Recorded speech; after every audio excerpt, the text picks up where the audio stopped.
Okay, do you have the audio there? Welcome. We have a very full tutorial, so let's get started.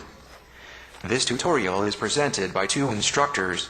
First, Kevin Oberman has been in the industry for almost 3 decades and in the peering coordinator community for over a decade. And, as for me, my name is Bill Norton, and I have been working with peering coordinators for the last 10 years or so. So we are a couple of the internet graybeards. You can laugh and applaud now. Ha. Ha. Ha.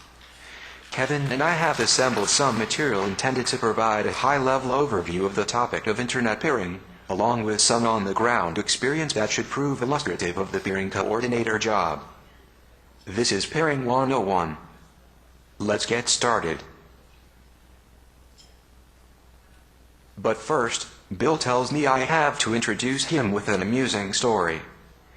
This guy sits down at a bar and hears a voice say, "Hey, I like those shoes." He turns around but no one but the bartender is around. He hears the voice say, "I like your shirt." He looks around again, but no one else is in the bar. He hears the voice say, "Like your haircut too." He looks around, and still no one else is in the bar. He calls over the bartender and explains what he is hearing. The bartender smiles and explains, "It is the peanuts. They're complimentary." Ha. Ha. Ha. Bill, let's get started. Okay, I tried something new. Maybe it didn't work. Okay, thank you very much. Well, today Kevin and I have put together a presentation that is really a Peering 101 talk. At the end of this talk, you will understand specifically what the definitions of transit are, what the definition of internet peering is, and to some extent, some of the evolutions that we've seen in the peering ecosystem, particularly between the Tier 1s, Tier 2s, and content providers over the last 5 years or so. We split this up into essentially 4 sections. The first section will be introducing to you the definitions used in the trade for internet transit and internet peering. Then we're going to go on and apply those definitions, and there will in fact be a quiz to, again, test the definitions in your mind. One of the things that I found in delivering this material over the years is it's very easy to sit there and listen and maybe pick up some of the stuff, but until you actually are asked questions and have to process it in your mind and then regurgitate and answer back, does it actually get firmly into your mind. Then Kevin will take over and talk a little bit about some of the non-financial, the more really down on the ground type of experience level expertise that he's accumulated over the past couple of decades doing this stuff. And if we have time, is anyone here interested in talking about internet exchange points? Okay, a couple folks. Well, I could talk about internet exchange points for hours. And if there's time, we could do that here. If there's not time, then let's circle up somewhere and open up a conversation among those who are interested in talking about that stuff. So, who am I? Who's this guy, Bill Norton? I initially worked at Merit Networks for 11 years. Betty shared an office with me, remember way back then? And during those 11 years, one of the things I was tasked with doing was coming up with a business case and a business plan for NANOG, for this event.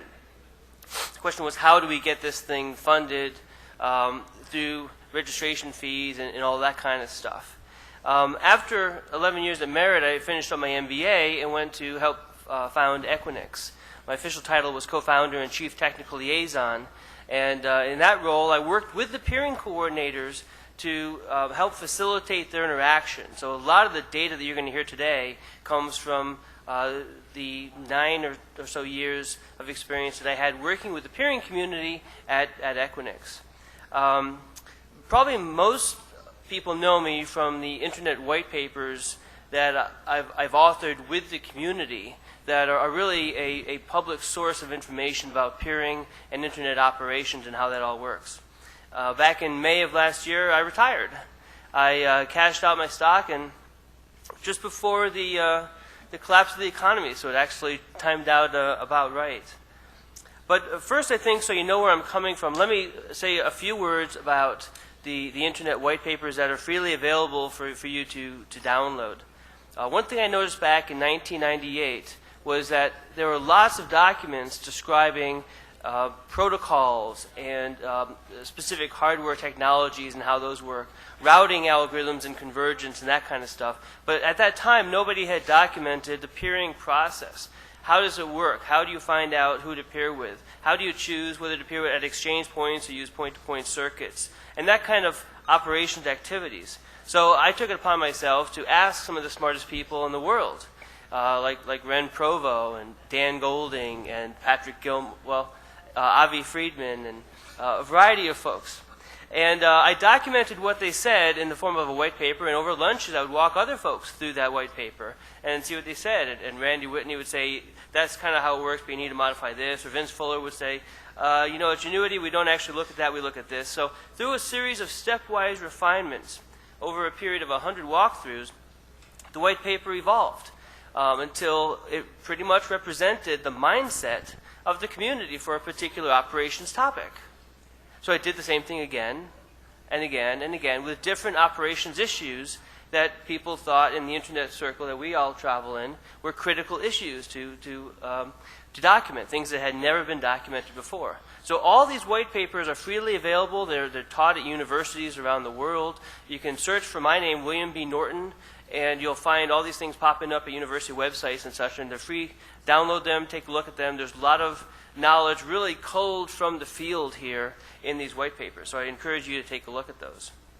So let's take a look at the very first one, the very basic definitions of peering in transit. First, understand that, of course, the Internet is a network of networks. And as such, an Internet service provider, by definition, sells access to the global Internet, so must himself get connected up to somebody who's already attached to the global Internet. He does that in one of a couple of ways. There's a service called transit, which is defined as a business relationship whereby one ISP purchases access to the global Internet. It's typically a metered service,